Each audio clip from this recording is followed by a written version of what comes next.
adikku, selamat datang di Studi CPNS. Pada video kali ini kita akan membahas mengenai tes wawasan kebangsaan, materi integritas. Sebagaimana dalam Peraturan Menteri Pan-RB nomor 27 tahun 2021 tentang pengadaan pegawai negeri sipil, salah satu materi yang diujikan dalam tes wawasan kebangsaan adalah integritas. Nah, sebelum kita melangkah jauh mempelajari tes wawasan kebangsaan, ini aku ada tips dan trik buat teman-teman dalam belajar TWK. Yang pertama adalah teman-teman perlu menghafal berupa tanggal penting dan nama tokoh. Selain menghafal, teman-teman juga perlu memahami apa dan mengapa suatu peristiwa itu bisa terjadi. Kemudian, teman-teman juga perlu mampu menerapkan konsep atau materi dalam kehidupan sehari-hari. Dan yang terakhir adalah teman-teman perlu perbanyak latihan soal. Karena semakin banyak teman-teman latihan soal, maka akan semakin banyak ilmu yang teman-teman dapatkan. Nah, lalu apa aja sih yang akan kita bahas di materi integritas ini? Yang pertama adalah pengantar integritas. Kemudian integritas, sistem integritas nasional, kerangka sistem integritas nasional, konsep sistem integritas nasional, implementasi kelembagaan sistem integritas nasional, dan nilai-nilai anti korupsi. Nah, yang pertama teman-teman, kita pengantar dulu nih untuk masuk ke materi integritas. Nah, jadi teman-teman disebutkan dalam kisi-kisi bahwa materi integritas itu tujuannya mampu menjunjung tinggi kejujuran, ketangguhan, komitmen, dan konsistensi sebagai satu kesatuan sikap untuk mencapai tujuan nasional. Jadi penggambarannya seperti ini teman-teman. Integritas itu digunakan atau menjadi salah satu sikap atau alat untuk mencapai tujuan nasional. Nah, namun dalam proses pencapaian tujuan nasional ini teman-teman tentu saja ada berbagai hambatan yang akan mungkin kita temui.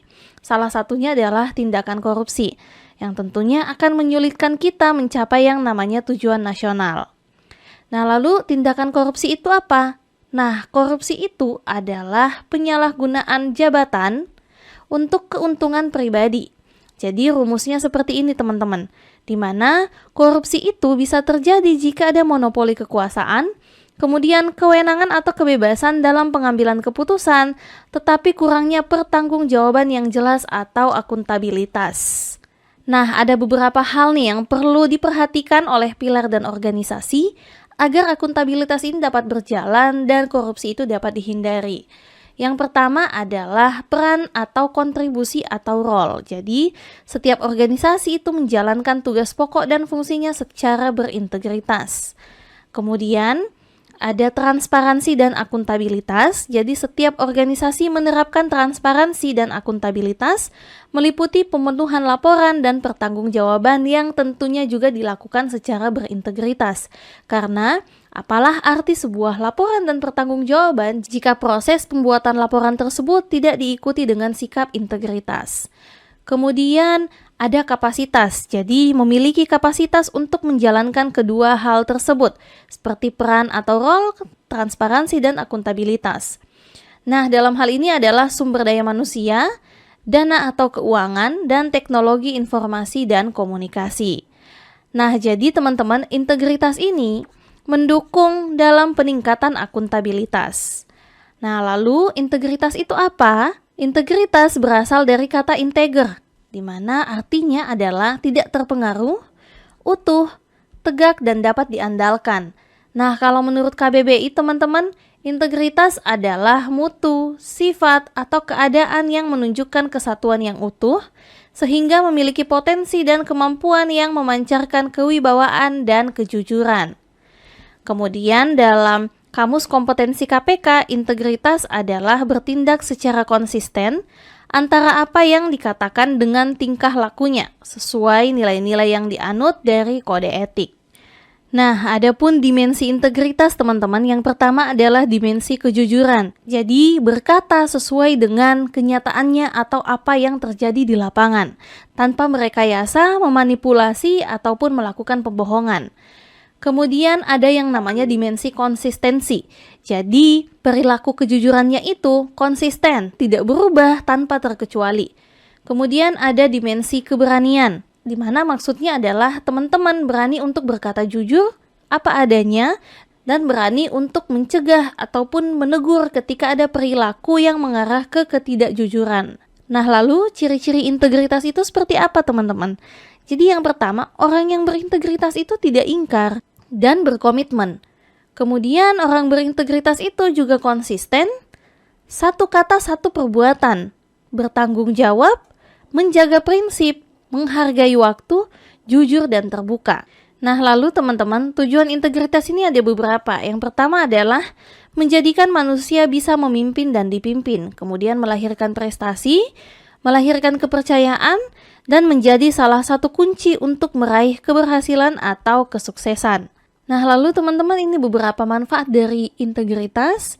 Nah, jadi ketika kita berintegritas, itu kita akan terhindar dari beban-beban pikiran yang akan membuat kita was-was, sehingga hidup kita terasa lebih ringan, yang kemudian akan mempengaruhi fisik kita menjadi lebih segar, fit karena nggak ada beban. Kemudian integritas juga memiliki manfaat dari segi intelektual. Jadi seseorang yang memiliki integritas itu akan bermanfaat ke intelektualnya, di mana dia akan mampu lebih berpikir jernih tanpa memasukkan manipulasi-manipulasi apapun. Kemudian seseorang yang berintegritas itu juga akan memberikan manfaat dari segi spiritual. Jadi nuraninya itu tetap terjaga karena tidak memasukkan hal-hal negatif. Kemudian dari aspek sosial, nah seseorang yang berintegritas itu akan lebih disenangi dalam sosialnya karena lebih bisa dipercaya dan lebih bisa diandalkan. Nah, lalu teman-teman, berikut fungsi dari integritas. Yang pertama ada fungsi kognitif, di mana fungsinya itu meliputi moral dan diri sendiri. Di mana integritas ini berfungsi untuk memelihara moral, akhlak atau karakter seseorang dan mendorongnya untuk memiliki pengetahuan yang luas. Kemudian, fungsi afektif adalah fungsi yang meliputi hati nurani dan harga diri, di mana integritas dijadikan pembeda antara dirinya dengan hewan. Karena secara biologis, manusia dan hewan sama-sama memiliki hati nurani. Tergantung bagaimana kita sebagai manusia memanfaatkan hati nurani ini. Halo teman studiku, selamat datang di Studi CPNS. Pada video kali ini kita akan membahas mengenai sistem integritas nasional. Nah, jadi teman-teman, sistem integritas nasional ini disosialisasikan oleh KPK, di mana sistem integritas nasional yaitu sistem yang berlaku secara nasional dalam rangka pemberantasan korupsi secara terintegrasi. Nah, adapun sistem integritas nasional ini terdiri atas 3 bagian utama. Yang pertama adalah pondasi, pilar, dan atap. Nah, bagaimana sih sistem kerja dari sistem integritas nasional ini? Nah, jadi teman-teman, sistem integritas nasional ini adalah proses yang komprehensif. Maksudnya adalah proses yang menyeluruh, bukan hanya dilakukan pada bagian per bagian, tetapi dilakukan kepada seluruh bagian yang ada. Nah, jadi pembangunan integritas itu dilakukan dari beberapa aspek ya, teman-teman, mulai dari individu, organisasi, pilar, dan integritas nasional.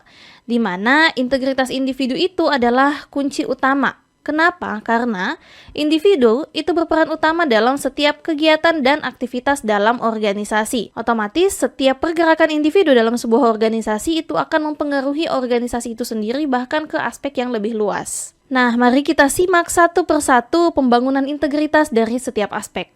Yang pertama adalah integritas individu atau pribadi, di mana integritas pribadi atau individu ini adalah keselarasan atau keterpaduan antara kemampuan, ucapan, dan nilai kode etik dengan perilaku seseorang atau pribadi secara konsisten dan berprinsip.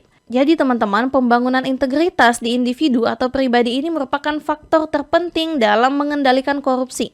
Karena salah satu penyebab korupsi adalah rendahnya integritas seseorang. Nah, setelah pembangunan integritas individu ini dilakukan, maka dilakukan pembangunan pula pada integritas organisasi, di mana integritas organisasi ini bertujuan untuk membuat individu di dalam organisasi memiliki integritas. Nah, ada 3 hal pendukung nih, teman-teman, untuk membangun integritas organisasi. Yang pertama adalah adanya komitmen dari pimpinan, kemudian pembentukan tunas integritas atau dipilihnya beberapa orang yang akan menjadi role model dalam hal integritas di dalam sebuah organisasi. Kemudian penyelarasan dalam upaya pemberantasan korupsi. Nah, setelah pembangunan integritas organisasi ini dilakukan, maka selanjutnya dilakukan pula pembangunan integritas pilar. Nah, integritas pilar ini apa teman-teman? Jadi, integritas pilar ini merupakan sinergitas antara organisasi dalam satu pilar untuk saling menguatkan sistem integrasi masing-masing. Jadi, setelah pembangunan integritas organisasi dilakukan, maka dilakukan integritas pilar untuk menguatkan pembangunan integritas di setiap organisasi. Nah, tujuannya adalah untuk meminimalisir kesenjangan integritas organisasi dalam satu pilar dan memastikan pilar mempunyai kapasitas dan tata kelola yang baik. Nah, jadi adapun pilar yang dimaksud adalah Bank Indonesia, OJK, kemudian Badan Legislatif, Layanan Publik, Penegak Hukum, Penyelenggara Pemilu, Ombudsman, Lembaga Audit, KPK, Parpol atau Partai Politik, kemudian media, masyarakat sipil, dan pengusaha swasta ataupun bisnis. Nah, selanjutnya setelah pembangunan integritas pilar, lalu kita masuk ke pembangunan integritas nasional, di mana di sini perlu adanya sinergi antar pilar untuk saling menguatkan sistem integrasi di masing-masing pilar, meminimalisasi kesenjangan integritas dengan pilar lainnya, serta memastikan peran pilar dapat berjalan secara efektif dan efisien, serta berintegritas menyokong tujuan nasional. Nah, jadi setelah pembangunan integritas pilar dilakukan, selanjutnya dilakukan pembangunan integritas nasional, di mana menguatkan integritas di masing-masing pilar, supaya memastikan peran masing-masing pilar itu dapat berjalan secara efektif, sehingga kita dapat mencapai yang namanya tujuan nasional. Nah, lalu konsep sistem integritas nasional itu seperti ini, teman-teman. Jadi, ada yang namanya input. Siapa aja yang dimaksud input di sini? Yaitu individu, organisasi, dan pilar yang berintegritas. Kemudian, ada proses. Nah, proses yang terjadi adalah adanya internalisasi integritas, kemudian adanya pembangunan sistem integritas, lalu adanya budaya organisasi, dan sinergi pemberantasan korupsi.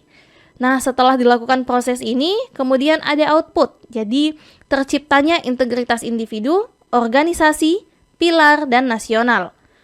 Lalu, ada outcome yang didapatkan, yaitu terciptanya kondisi nasional dengan korupsi yang terkendali, sehingga memberikan impact, yaitu pencapaian tujuan nasional. Nah, lalu teman-teman ada beberapa prinsip dalam sistem integritas nasional. Yang pertama adalah partisipatif, di mana semua pihak akan berpartisipasi secara aktif.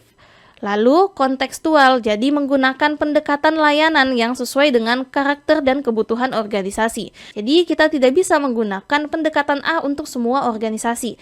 Jadi perlu melakukan penyesuaian dengan karakter dan kebutuhan masing-masing organisasi. Lalu ada substantif dan kualitatif. Jadi pendekatannya berorientasi pada pencapaian tujuan pokok pembangunan sistem integritas nasional itu sendiri, di mana indikator keberhasilannya adalah berbasis kualitatif, yaitu terjadinya perubahan kinerja yang dilengkapi dengan catatan pengalaman empirik, inspirasi yang bisa dipetik, dan lain-lain. Kemudian, sistem integritas nasional ini harus diterapkan di seluruh elemen bangsa dan pemangku kepentingan pada setiap instansi atau lembaga, khususnya melalui penguatan peran, tata kelola, dan kapasitasnya dalam rangka memberantas korupsi. Kemudian diharapkan seluruh elemen bangsa itu melaporkan atau sharing informasi terkait upaya pemberantasan korupsi.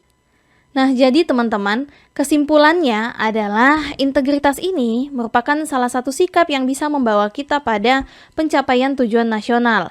Namun teman-teman, ketika integritas ini kurang, maka juga akan mempengaruhi akuntabilitas. Nah, ketika akuntabilitas ini kurang, maka akan membawa kita pada tindakan korupsi, di mana ketika terjadi tindakan korupsi, itu akan menghambat kita untuk mencapai yang namanya tujuan nasional. Makanya penting adanya sistem integritas nasional supaya membawa kita pada pencapaian tujuan nasional.